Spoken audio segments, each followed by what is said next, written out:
Hello students, I am Kamal Dhaki. Welcome all. Today we are going to continue chapter 7 Nutrition and Diet.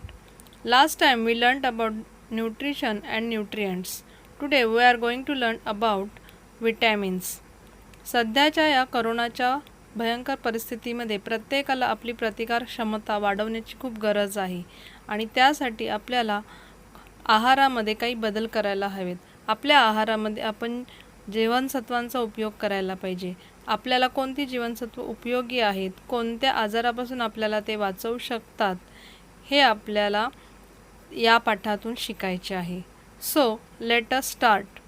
Vitamins, sources and functions. First vitamin is A.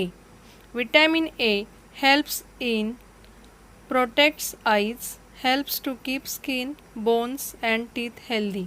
Vitamin A आपल्या डोळ्यांचं रक्षण करतं, तसंच त्वचा, हाडं आणि दात निरोगी राखण्यास मदत करतं.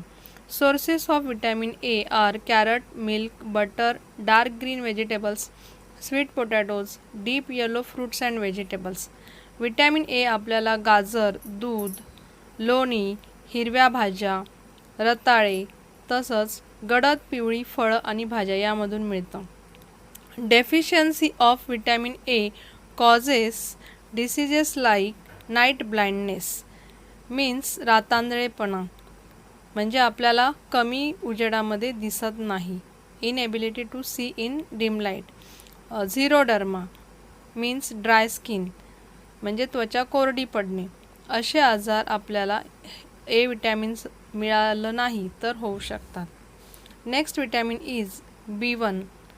B1 helps in proper functions of nerves and heart.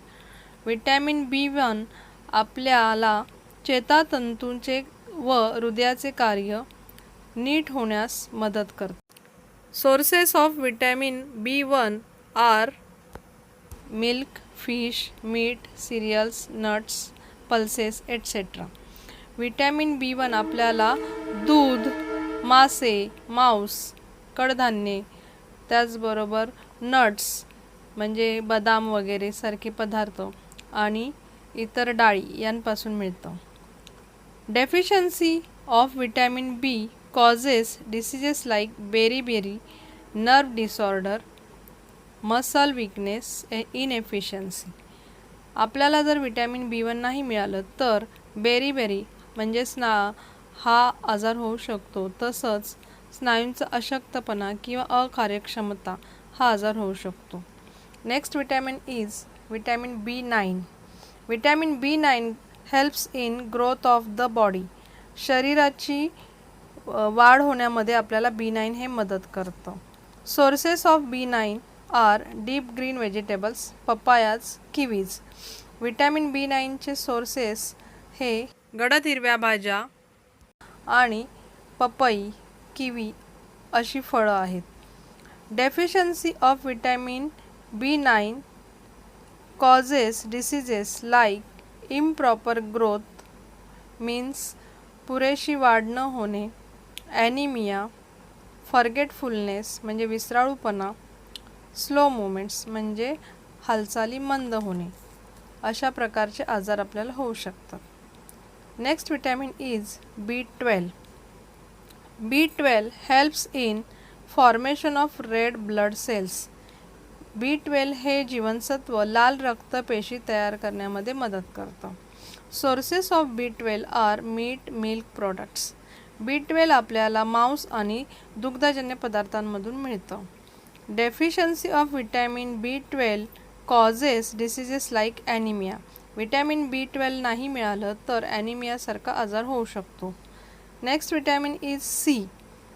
Vitamin C protects body tissues, formation of collagen, a protein essential for gums, teeth, bones and skin. Vitamin C आपल्या शरीरातील ऊतींचे रक्षण करतं. तसंच हिरड्या, दात, त्वचा यासारखे जे आपले अवयव आहेत, तसंच हाडं या सगळ्यांमध्ये एक कोलॅजन नावाचं प्रथिन असतं. ते प्रथिन तयार करण्यासाठी हे विटॅमिन मदत करतं.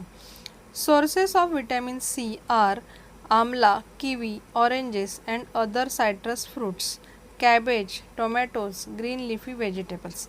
विटॅमिन सी आपल्याला आवळा, किवी, ऑरेंजेस किंवा इतर काही अशा पद्धतीची लिंबूवर्गीय फळं, कोबी, टोमॅटो, हिरव्या पालेभाज्या यामधून मिळतं.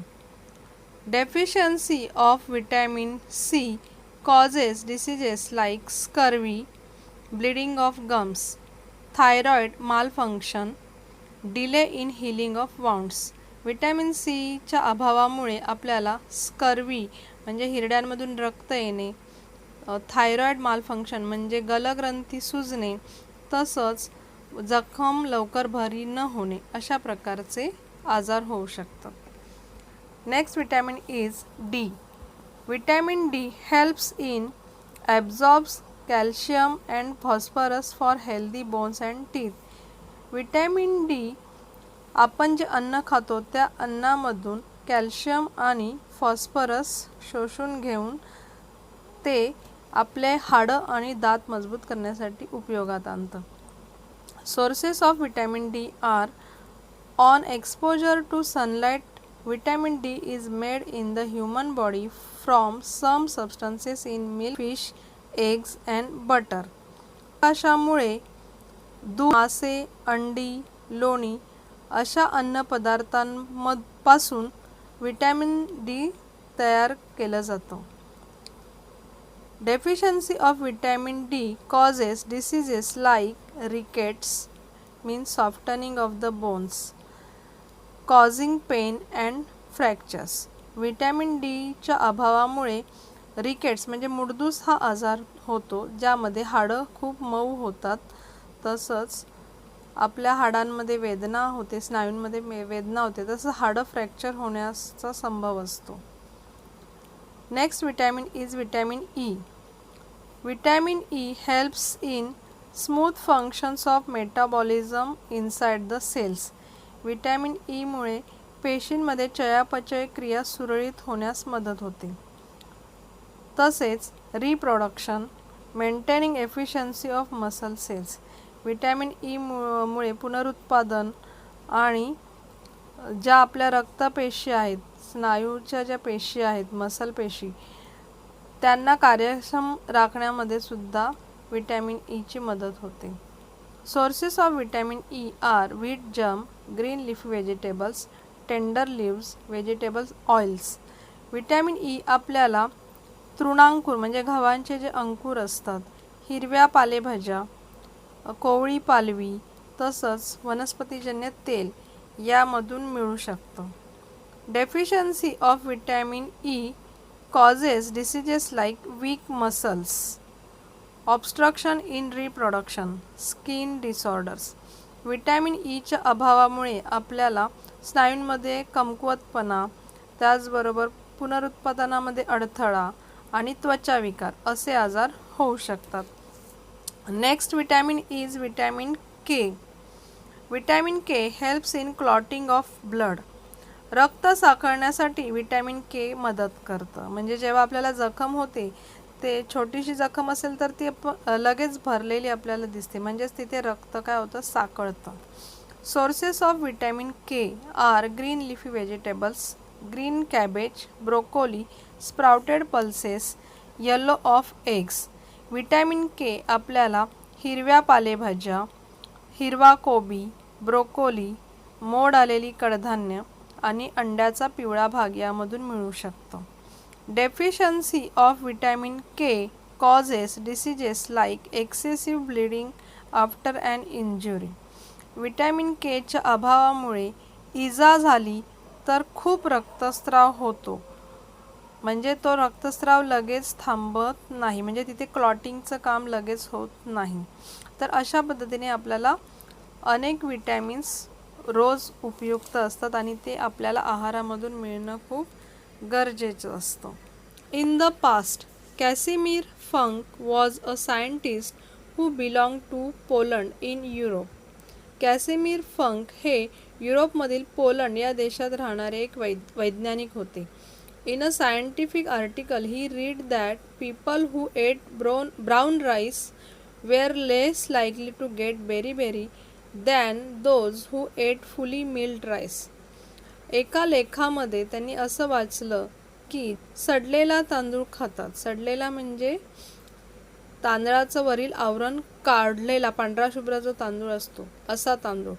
तर त्या लोकांना बेरी हा आजार होण्याची शक्यता जास्त असते. आणि जे लोक तांदळाचं आवरण न खाता तसाच तांदूळ खातात त्यांना हा आजार होण्याची कमी शक्यता असते. He was able to identify and isolate the substance which prevents this disease. He named it vitamin.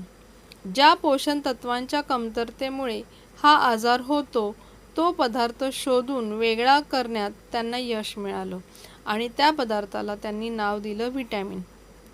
He also proposed that other disorders like scurvy, pellagra and rickets were also caused by a deficiency of various vitamins. तसंच त्यांनी काही आजार जे आहेत जसं की scurvy, पेलॅग्रा आणि मुडदूस हे सुद्धा विविध विटॅमिन्सच्या जीवनसत्वांच्या कमतरतेमुळे होतात असं देखील मांडलं. Probiotics. You know that the useful microorganisms which convert milk into are present in yogurt and in buttermilk. They are called probiotics. दुधाचं दही बनवण्यासाठी काही सूक्ष्मजीव मदत करतात आणि हे सूक्ष्मजीव दही आणि ताकामध्ये असतात आणि या सूक्ष्मजीवांनाच प्रोबायोटिक्स म्हणतात असं तुम्हाला माहितीच आहे. Lakhs of microorganisms reside in our intestine. Their presence in such large number is essential for our health.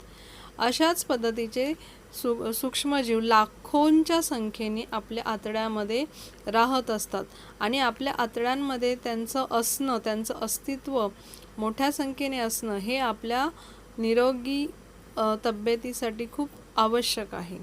आपल्या निरोगी राहण्यासाठी ते खूप गरजेचं आहे. Hence, to maintain them in our body, we should include probiotics such as yogurt and buttermilk in our daily diet. आणि म्हणूनच आपलं शरीर निरोगी राखण्यासाठी आपल्याला आपल्या आहारामध्ये दूध, दही किंवा ताक असे पदार्थ रोजच्या रोज आपण घेतले पाहिजेत. When we suffer from loose motion and vomiting, we throw out microorganisms along with intestinal water. Some medicines can also kill them. Therefore, we need to take extra yogurt, buttermilk to restore their numbers. काही वेळा आपल्याला उलट्या आणि जुलाब होतात आणि अशा वेळी आपल्या आतड्यामधील पाणी बाहेर फेकलं जातं आणि या पाण्याबरोबरच आपल्या शरीरात असलेले जे मायक्रो ऑर्गॅनिझम्स आहेत, सूक्ष्मजीव आहेत, ते सुद्धा बाहेर फेकले जातात. काही औषधांमुळे सुद्धा त्यांची संख्या कमी होते आणि म्हणूनच आपल्याला काही वेळा अधिक प्रमाणामध्ये दही आणि ताक आहारामध्ये घेण्याची खूप आवश्यकता असते जेणेकरून आपलं शरीर निरोगी राहील. या पाठामधून आपण विटॅमिन्सचे उपयोग म्हणजे जीवनसत्वांचे उपयोग शिकलो. त्यांचा आहारात समावेश करणं किती गरजेचं आहे ज्यामुळे आपली प्रतिकारशक्ती आपण वाढवू शकतो आणि सध्याच्या या करोनाच्या परिस्थितीला आपण तोंड देऊ शकतो हे शिकलो. I hope all of you understood this session. See you in next video. Thank you.